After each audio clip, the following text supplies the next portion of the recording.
Hello, this is Jeff Badger, the Grinding Doc, and this is a short video on oxidation burn. And as I teach in my courses, oxidation burn is the type of burn, even if you want to call it burn, because it doesn't actually impact the strength of the workpiece, but it is unsightly and it's unpleasant, and it can cause difficulty in getting coatings to adhere later. But oxidation burn is just a thin layer of iron oxide rust on the workpiece, and it's very, very difficult to get rid of. Now, why is it so difficult to get rid of? Because it begins at such low temperatures. So it begins 200-300 degrees C, where your residual tensile stresses don't begin until 500 or 600 degrees C, and your rehardening burn in steel doesn't begin until 700 or 800 degrees C. So you get rehardening, or you get oxidation burn at very, very low temperatures, and it's just damn near impossible to eliminate it. You can reduce it, but it's really tough to eliminate it without dropping your removal rates quite a bit. However, the best way to deal with oxidation burn, especially if it occurs on an unground surface, and it usually does occur on an unground surface, is to cool that unground surface directly. And when you do that, you reduce the temperature of that unground surface. That's temperature is still high due to heat conduction from the grinding operation. And if you reduce the temperature, the chemical reactions occur more slowly. The oxidation reaction occurs more slowly. That's number one. And then number two, if you cool that surface directly, you starve it of oxygen.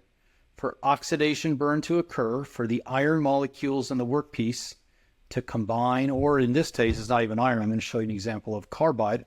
But whatever we have, for that material to oxidize, it needs oxygen. And there's not a lot of oxygen in coolant, or at least not a lot of free oxygen in order to oxidize with. But there is a lot of oxygen in the air.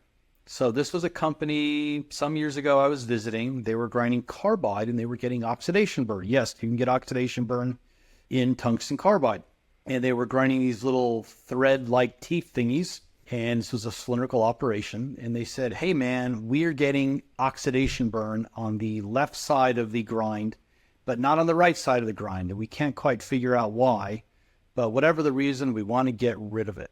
And I said, dude, because I'm very professional in a professional setting, I call my customers dude. I said, dude, you're not getting oxidation burn from the grinding operation, or at least you're not getting oxidation burn on the ground surface. You're getting it from heat conduction onto the surface that you ground the previous pass, or the previous revolution, the previous helix revolution of the workpiece. So that oxidation burn is not on the ground surface, it's actually on the unground surface. Now you're also getting it to the left of the workpiece, at least as we're looking at here, but you're grinding that away. But you're not grinding the part on the right away, because you already ground it. And that's where you're getting oxidation burn. Now, we can work like hell to reduce the temperatures, lower material removal rates, better main arc of cut cooling. It's not going to work. You're not going to be able to eliminate that oxidation burn. Here's what you need to do. You need to put a coolant nozzle right on that oxidizing region. It's not going to affect the main arc of cut. It's not going to affect the temperature in the grinding zone. And what that's going to do is it's going to reduce the temperature of the oxidizing region. It's going to starve that oxidizing region of oxygen. And you will reduce drastically, or maybe even eliminate, that visible oxidation burn.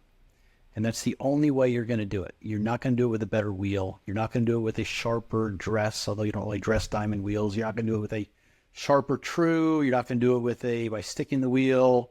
You're not going to do it by a sharper diamond. The only way you're going to really have a chance of eliminating that is if you put a separate coolant nozzle on there and cool the oxidizing region, starve it of oxygen. So this is one example of many that I give in my courses. This is one example of many that I have in the Book of Grinding. This is Jeff Badger, the Grinding Doc.